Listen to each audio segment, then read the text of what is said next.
What's up, everybody? This is Judith A. Hope. You're listening to Mad's Love.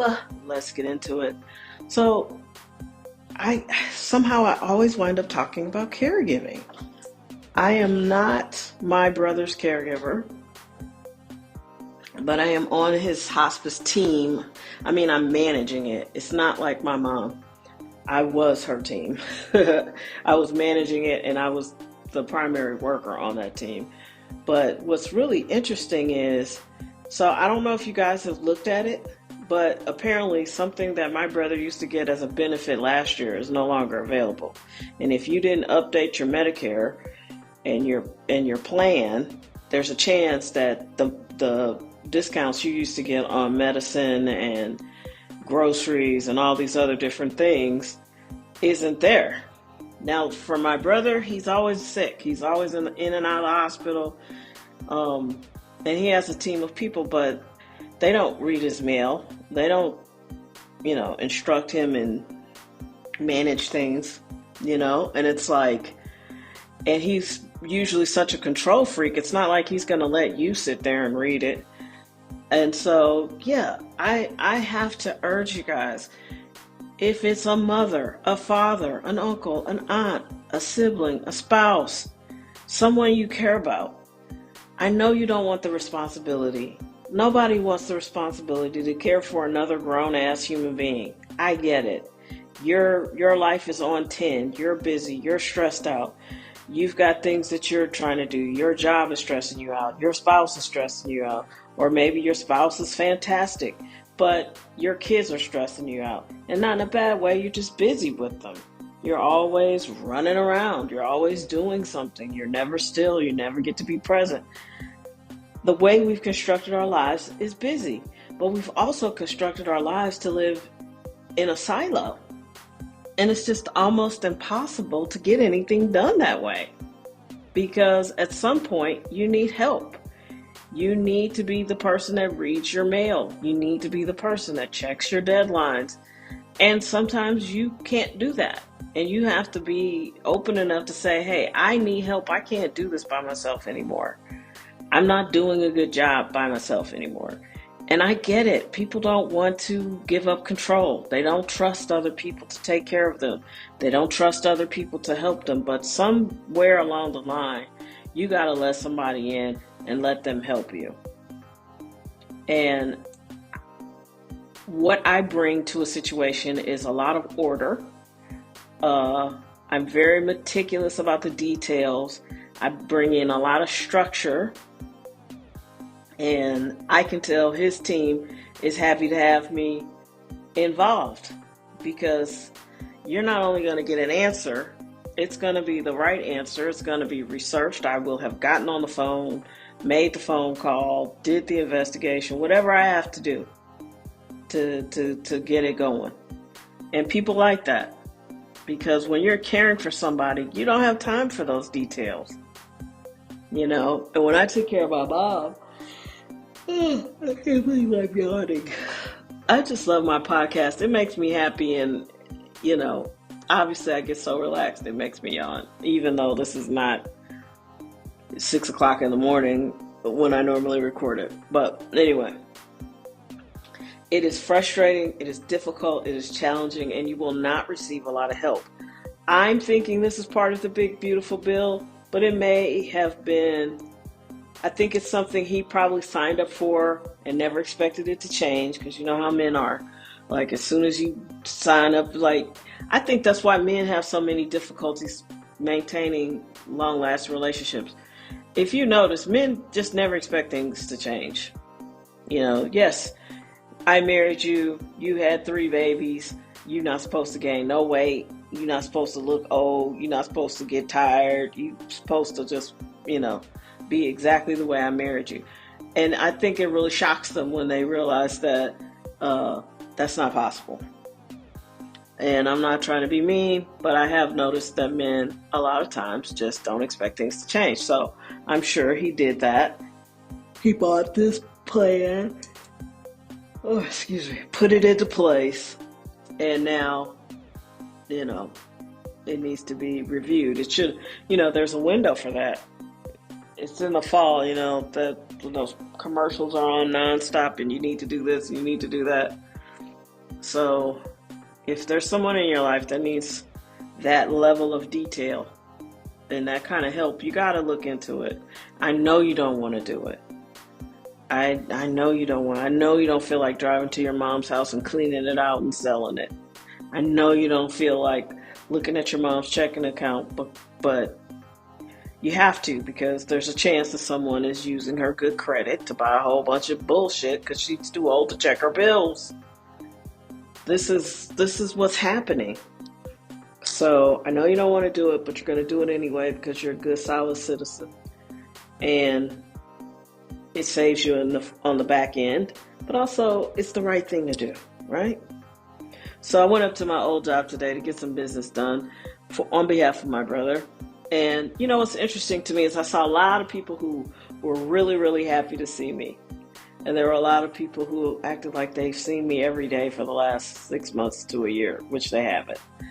And, work is such a tricky place because it's probably the only place you'll ever go every day and be completely phony.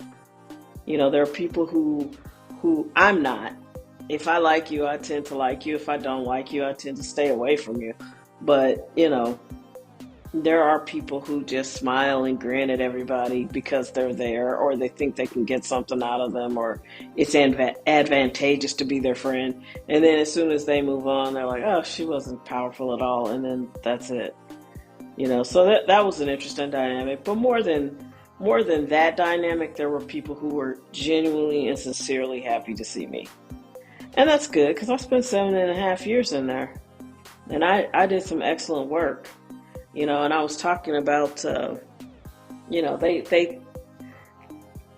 is what I don't like. When people throw rocks and hide their hands, or when they lie to your face, or they think they're getting over on you. So they thought that they could just hire somebody who might be able to cut video together, and that would be a replacement of me. But that's not what I did. That's not what I do. I'm a person that can go in and find the story, maximize the drama, and a lot of juries liked what I did, and we won a lot of cases that I worked on. And it's about drama. I'm a film major, so when Hasegawa, that's somebody I know, I would like to start a film company called Hasegawa Films. When that person comes to me and says, hey, I need this to be dramatic, I was like, you do? Well, you came to the right office, friend, because I got you. I'm about to go super dramatic on your ass, if that's what you want. And it worked.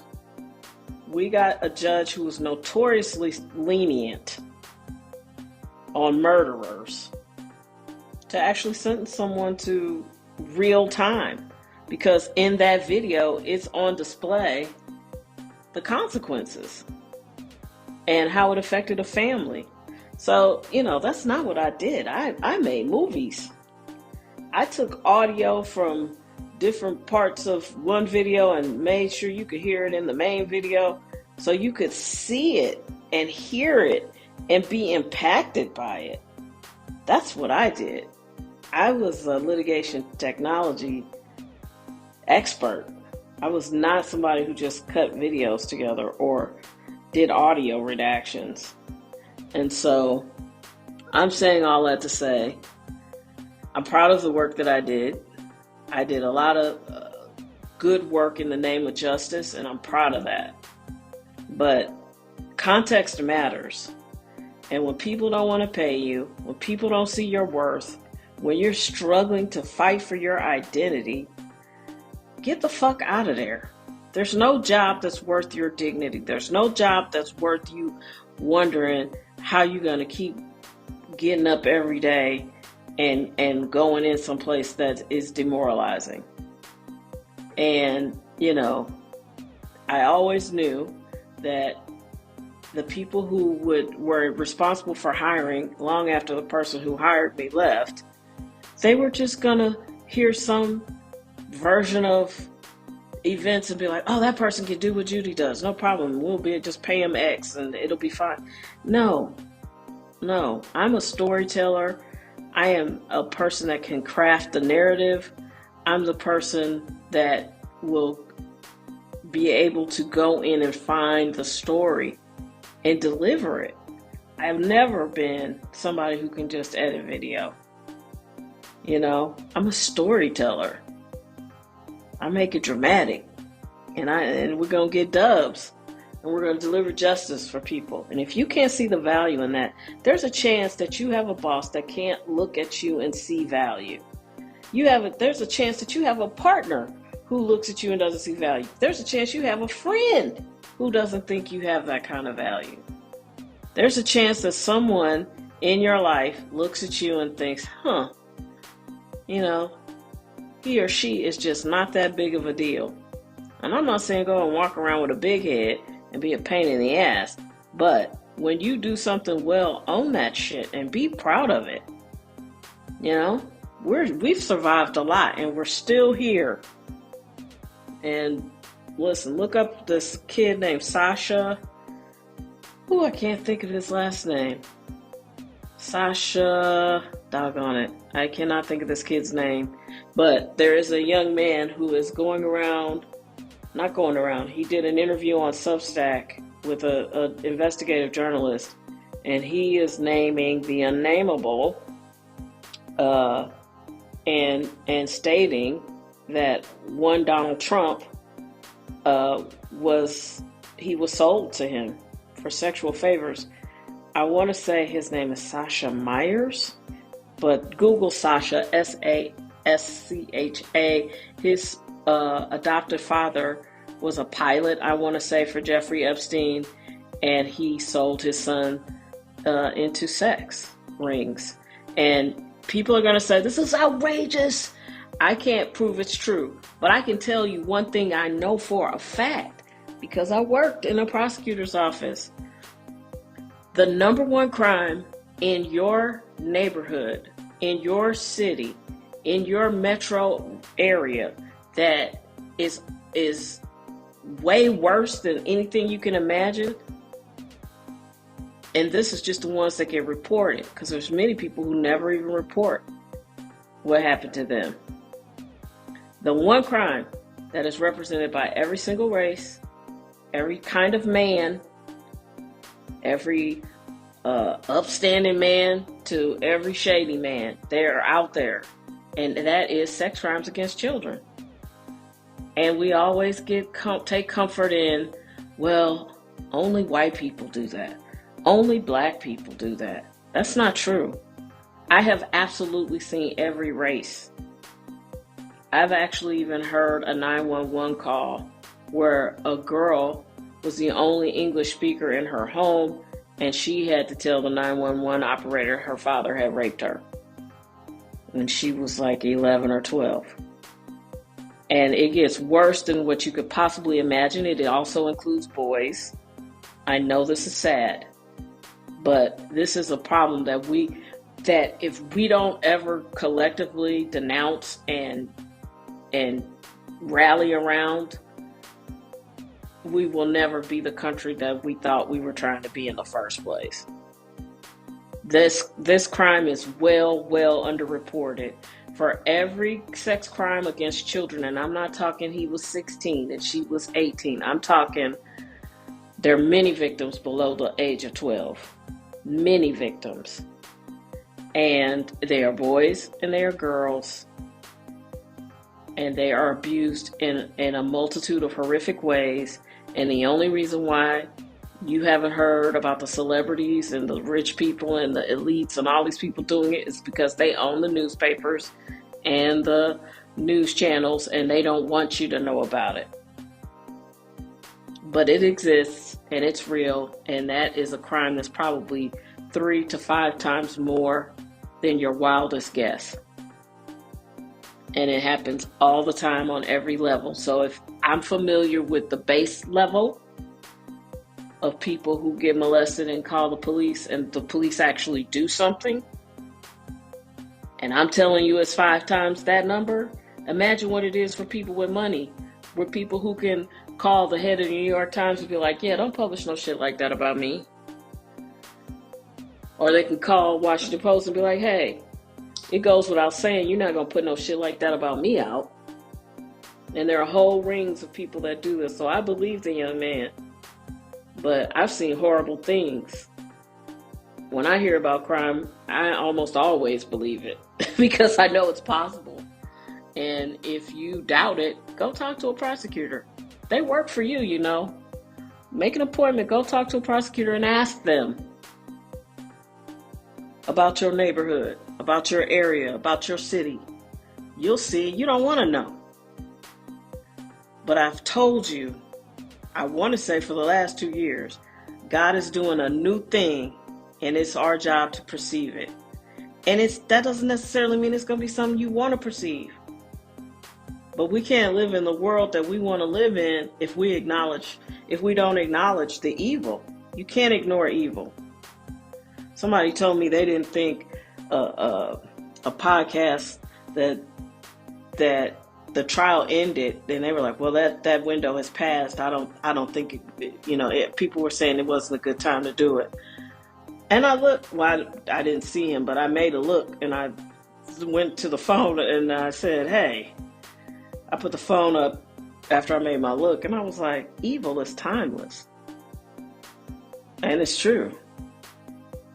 So, listen, I know when I hear bullshit like that, no disrespect, but that was obviously a bullshit answer because you didn't really want to do it. It wasn't a passion project. Just say that. So, it is what it is, and I'll be able to get my footing here soon. I feel very good about my future, and don't worry. I know evil is timeless, and I won't have to share the profits because I'm going to tell the stories all by myself, and I'm more than capable of doing so. Please take care of yourselves. Be safe, be smart, open your eyes. Evil is timeless, but God is relentless and a victor. We're going to win. God always wins, and God hasn't made any mistakes. And it's up to us to hear these evil things, explore these evil things, and eradicate them. And I'm not talking about going and hunting down people. I'm talking about sending every single one of these people who have committed these atrocities. We need to believe them.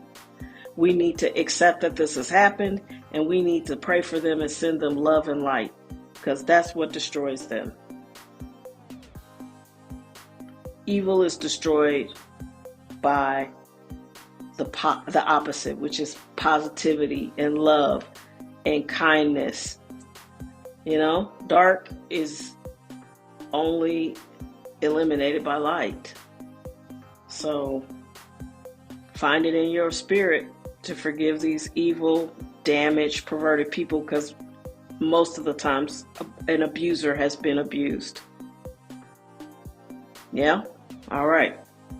Have a great weekend. It's already the middle of January. What the fuck? Time is zooming. And then you'll hear people say, it's not going fast at all. Time is just a construct. It's not really real. Okay. But it feels like it's going super fast. So, all we can do is focus and be the light. And never, ever let your faith waver. Because we are winning. This stuff is coming out, and it's our job to believe it. And it's our job to get rid of all of these evil-ass motherfuckers. Ghostbusters style. I mean, really what I'm talking about is a vibration. But if y'all was down to do a Ghostbusters style elimination of these people, I would give it a shot. Why not? That seems fun. Or like the end of Raiders of the Lost Ark. Just suck those people right on out of here. Because evil is some bullshit and I'm over it. And do I believe Donald Trump did horrible, heinous things? I certainly do. Because he is not a good person. And I believe horrible things happen to him. But no excuses. So get ready. Get ready. See the psyop of following a certain political party and being so loyal to it. It's just bullshit. It's brainwashing. None of these people give two shits about you on either side of the aisle. It's corrupt as it can possibly be. And I don't care if somebody is your favorite politician or your favorite whatever. When you hear allegations and charges, yes, they're innocent until they're proven guilty, but when they get proven guilty, don't doubt it. Have a great weekend. Be well, be safe. God loves you and I do too. If you find value in this podcast, like, subscribe, share, give us those 5 stars. I appreciate it. If this message resonates with you, why not let it resonate with other people?